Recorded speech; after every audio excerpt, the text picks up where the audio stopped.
Selamat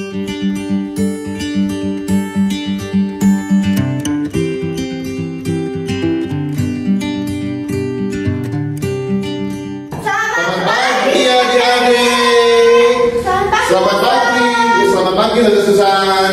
Gimana kabarnya Losa ini? Kabarnya baik, Losa. Losa sendiri gimana? Baik sekali. Tentunya sehat ya, Losa ya? Sehat Losa, puji Tuhan. Losa Susan, saya akan sapa adik-adik dulu yang di rumah sekali lagi ya. Selamat pagi semuanya. Adik-adik gimana? Hari ini sehat? Sehat kan pastinya? Sehat ya. Losa kepengen semua yang ada di rumah dalam kondisi yang sehat. Dan pagi ini Losa Susan, kita juga rindu mereka juga sudah siap untuk beribadah, untuk memuji Tuhan. Ya, betul Losa Susan. Gimana Losa Susan? Kalau kita ajak adik-adik kita ini semuanya memuji Tuhan hari ini dengan pujian Bapa ku datang padamu, ya.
Kita akan berdoa terlebih dahulu ya. Siapkan hati, kita berdoa. Bapa di dalam surga, kami bersyukur pagi hari ini kami boleh bersama-sama memuji Tuhan. Kami boleh menaikkan pujian bagi kemuliaan nama Tuhan. Kami mengingat untuk seluruh adik-adik kami yang beribadah di rumah Tuhan. Tuhan tolong siapkan hati mereka semuanya. Tuhan, sebelum kami lebih jauh masuk di dalam ibadah persekutuan kami, kiranya Tuhan mengampuni setiap dosa-dosa kami. Tuhan menyucikan hati dan pikiran kami, sehingga ibadah kami boleh berkenan kepada Engkau ya Bapa. Terpujilah namamu ya Bapa. Di dalam nama Tuhan Yesus kami berdoa. Amin. Terusan, senang sekali ya kalau kita sudah memuji Tuhan ya. Kita sudah mohon pertolongan Tuhan untuk mengampuni dosa kita. Nah, tapi ada satu kerinduan terusan. Kita juga kepengen terusan hidup kita ini terus diperbarui, diisi melalui kebenaran firman Tuhan. Nah, terusan, firman Tuhan itu bukan hanya mengajar ya, tetapi mendidik kita untuk hidup di dalam kebenaran.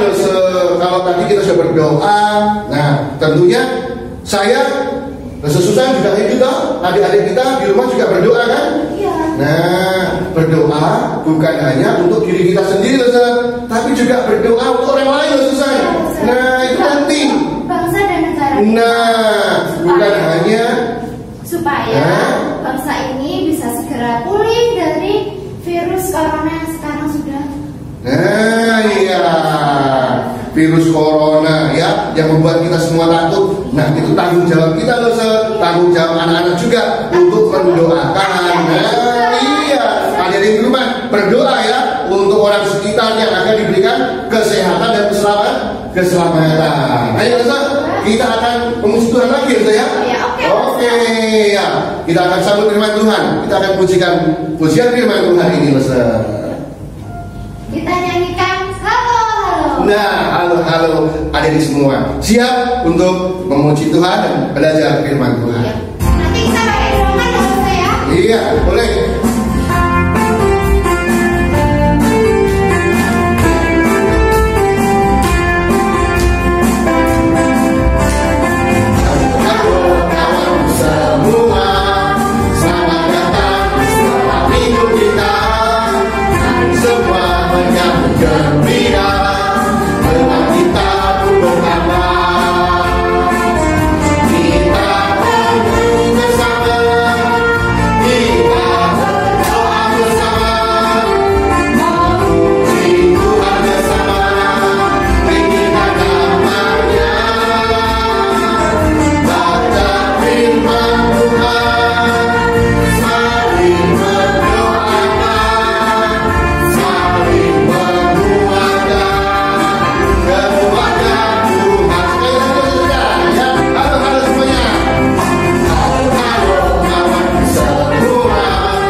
Kita sudah puji Tuhan.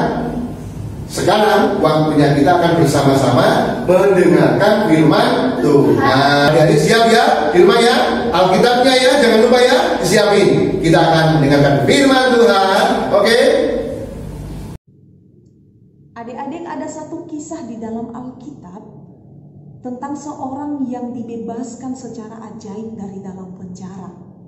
Kisah ini terambil di dalam Alkitab, Kisah Para Rasul pasal 12 ayat 1 sampai 19. Ceritanya seperti ini adik-adik. Pada zaman dahulu ada seorang raja bernama Herodes Agripa I. Ia adalah seorang musuh bagi Injil. Oleh karena ketidaksukaannya terhadap Injil Tuhan, ia memerintahkan untuk memenjarakan setiap murid-murid Yesus satu persatu. Herodes juga tahu bahwa pemimpin agama Yahudi tidak suka terhadap para pengikut Yesus. Oleh demikian, ia berusaha menyenangkan para pemimpin agama ini. Setelah itu, Herodes pun membunuh seorang rasul bernama Yakobus, saudara Yohanes. Setelah melihat bahwa tindakannya itu menyenangkan para pemimpin Yahudi, Herodes pun memerintahkan agar Petrus dimasukkan ke dalam penjara, lalu dibunuh. Di dalam Kisah Para Rasul pasal 12 ayat 5 dikatakan, setelah Petrus dimasukkan ke dalam penjara, pada waktu itu ada sekelompok jemaat Tuhan. Jemaat Tuhan itu adalah orang-orang yang percaya kepada Yesus. Mereka bertekun mendoakan Petrus. Mereka berdoa kepada Allah untuk Petrus yang sedang masuk ke dalam penjara. Ketika Petrus sudah dimasukkan ke dalam penjara, adik-adik, para pemimpin agama Yahudi begitu senang melihat kabar itu. Dan mereka berkata satu dengan yang lain, tentu besok setelah Paskah, Petrus pasti diseret ke pengadilan oleh Herodes. lalu membunuhnya. Mereka berkata bahwa mulai besok berarti berita tentang Injil itu akan dihentikan dengan seketika. Pada malam itu adik-adik, sebelum Herodes hendak menghadapkan Petrus pada orang banyak dan menghukum dia, Petrus dirantai, dibelenggu tangannya, dan diikat di dalam penjara. Akhirnya Petrus pun tidur pada malam itu, dan ada 2 orang prajurit yang ditugaskan untuk menjaga dia di dalam penjara. Sekalipun dia terbelenggu adik-adik, tetapi dia sangat tidak takut apapun. Tapi Roh Tuhan menyertai dia, dan juga Petrus sangat percaya kepada Allah. Tiba-tiba, sementara dia tidur, berdirilah seorang malaikat Tuhan dekat Petrus, dan cahaya bersinar di dalam ruangan penjara itu. Malaikat itu menepuk pundak Petrus. "Bangunlah Petrus." Seketika itu juga belenggu rantai itu terlepas dari tangan Petrus. Lalu malaikat itu berkata kepada Petrus, "Petrus, ikatlah pinggangmu, kenakanlah sepatumu." Petrus pun berbuat demikian adik-adik. Lalu malaikat itu berkata kepadanya, "Silakan pakailah jubahmu dan ikutlah aku." Lalu ia mengikuti apa yang dikatakan oleh para malaikat itu. Adik-adik, sungguh pada waktu itu gak ada yang tahu sama sekali. Penjara itu telah dikunci begitu rapat dan dijaga oleh para prajurit itu. Tetapi setelah Petrus berjalan mengikuti malaikat itu, Petrus merasa bahwa dia sedang melihat satu penglihatan. Ia setengah sadar adik-adik. Akhirnya mereka melewati penjara itu dan mereka sampai di depan pintu gerbang. Kemudian Petrus baru sadar kalau ternyata hal itu betul-betul nyata, asli terjadi. Dan malaikat yang menghantar dia keluar dalam sekejap hilang dan meninggalkan Petrus. Akhirnya Petrus pun sadar dan berkata, "Sekarang tahulah aku bahwa Tuhan telah mengirim malaikatnya untuk menyelamatkan aku dari tangan Herodes dan dari segala sesuatu yang diharapkan oleh pemimpin Yahudi." Akhirnya Petrus pun berjalan, dia kembali bergegas pulang ke rumah Maria. Di tempat itu para murid Yesus sedang berkumpul untuk berdoa kepada Tuhan. Petrus pun nyampai di rumah itu. Ia mengetuk pintu, tok tok tok. Ia mengetuk lagi, dan ada seorang pembantu perempuan mendengarkan suara Petrus. Ketika dia mendengar bahwa di luar ada Petrus yang hendak mengetuk pintu, perempuan ini segera lari ke dalam tanpa membuka pintu. Dia memberitahukan kepada Maria dan murid-murid yang lain bahwa Petrus sedang ada di depan pintu. Tetapi apa respon murid-murid itu adik-adik? Menurut kalian apa yang mereka katakan? Mereka berkata, "Engkau berkata omong kosong. Bagaimana mungkin Petrus ada di depan pintu, sementara dia telah dimasukkan ke dalam penjara oleh Herodes? Kamu omong kosong." Tetapi setelah hamba perempuan ini terus berkata kepada mereka, mereka pun pergi ke depan dan melihat. Ternyata betul-betul bahwa Petrus ada di depan pintu. Begitu jemaat menyadari bahwa itu Petrus, mereka pun begitu kaget, begitu tercengang-cengang, dan begitu bersukacita kepada Tuhan. Tetapi Petrus berkata pada mereka, "Kalian jangan berisik." Lalu mereka masuk ke dalam rumah dan Petrus menceritakan kepada mereka bagaimana Allah membebaskan dia dari dalam penjara. Akhirnya Petrus menyuruh mereka untuk pergi ke Yerusalem, menceritakan kepada saudara-saudara yang lebih banyak bagaimana Allah telah menyelamatkan Petrus dari dalam penjara. Keesokan harinya Petrus pergi memberitakan Injil. Dia pergi melayani orang banyak dan menceritakan tentang Yesus kepada mereka. Sementara di penjara, kedua prajurit tadi kaget adik-adik bahwa ternyata Petrus sudah tiba-tiba tidak ada dalam penjara. Raja Herodes pun mendengarkan berita itu dan bertanya kepada mereka, "Di mana Petrus? Apa yang telah kalian lakukan kepada Petrus?" Tetapi para prajurit itu, pengawal itu tidak dapat menjawab dia. Maka Herodes pun menghukum mereka dan dengan menghukum mati mereka. Adik-adik, demikianlah Allah menyelamatkan Petrus dari dalam penjara. Tetapi dalam cerita ini, apa yang menjadi pelajaran untuk kita adik-adik? Yang pertama, bahwa Tuhan mau agar kita tahu bahwa berdoa kepada Tuhan itu adalah hal yang sangat penting. Yesus mengajarkan agar kita belajar untuk berdoa kepada Tuhan, karena berdoa itu adalah hal yang sangat penting. Contohnya tadi, para murid-murid di Yerusalem ketika melihat teman mereka kesusahan, maka mereka memilih untuk berdoa kepada Allah.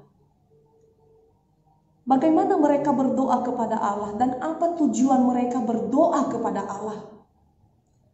Tujuan mereka berdoa itu adalah mereka tahu bahwa hanya Tuhan yang bisa mendengarkan dan membebaskan setiap anak-anaknya dari dalam penjara.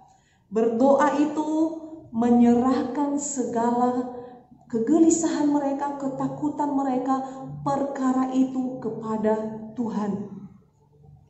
Jadi pelajaran untuk kita hari ini, bahwa Tuhan juga memanggil adik-adik dan saya agar kita berdoa untuk orang-orang yang sedang berjuang di dalam pekerjaan Injil, pekabaran Injil.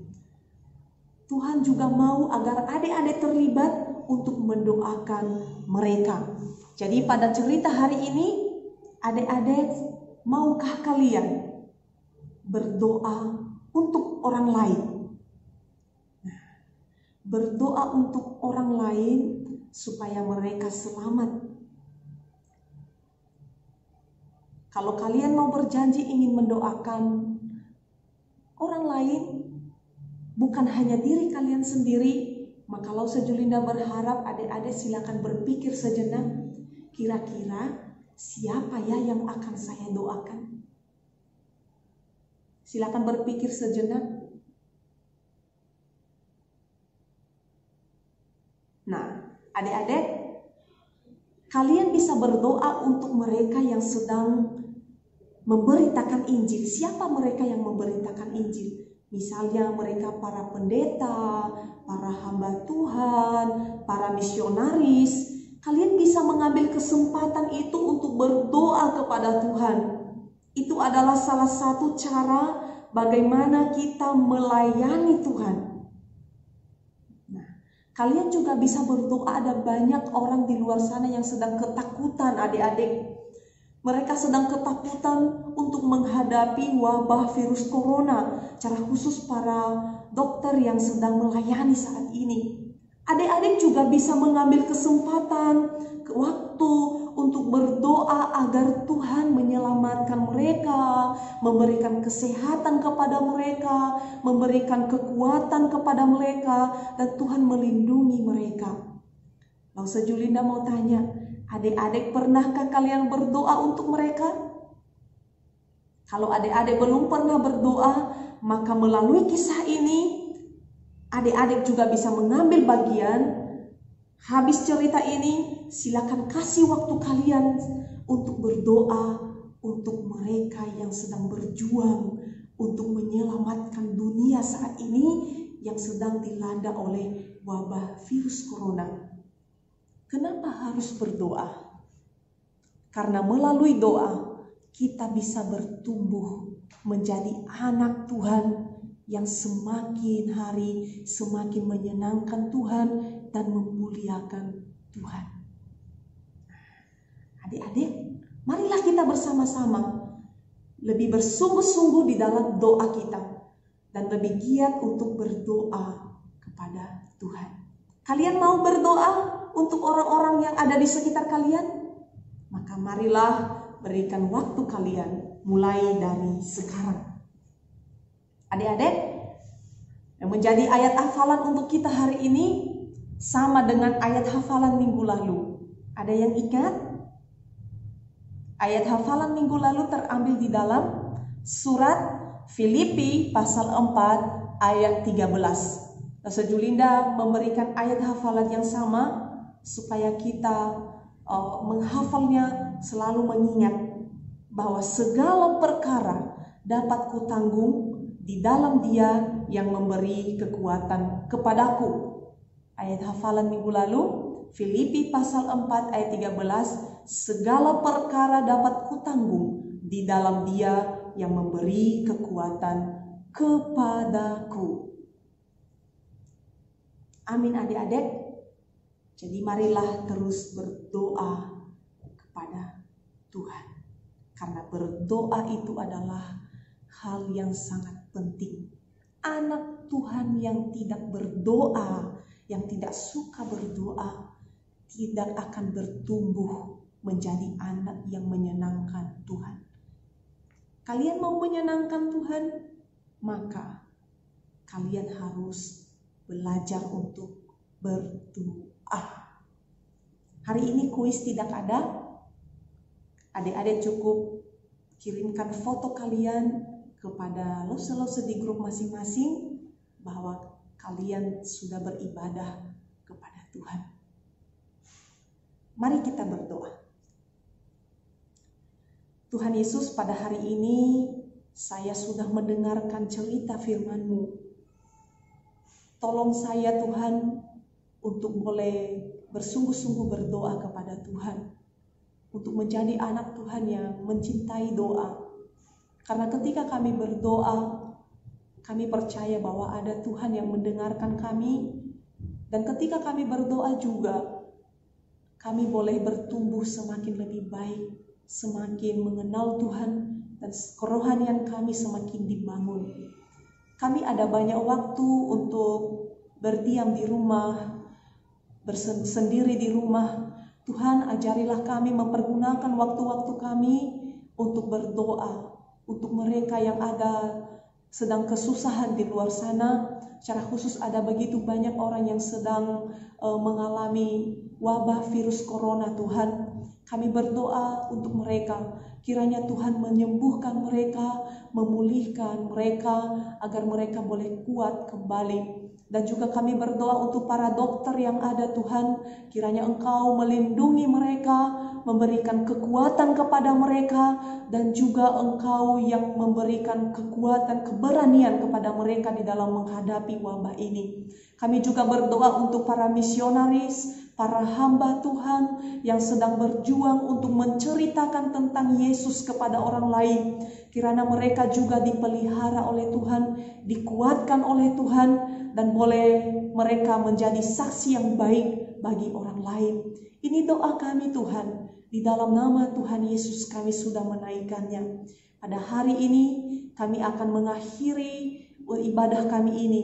Dan kiranya Allah menyertai adik-adik yang ada di rumah, orang tua mereka juga. Terima kasih Tuhan. Di dalam nama Yesus kami sudah berdoa. Amin.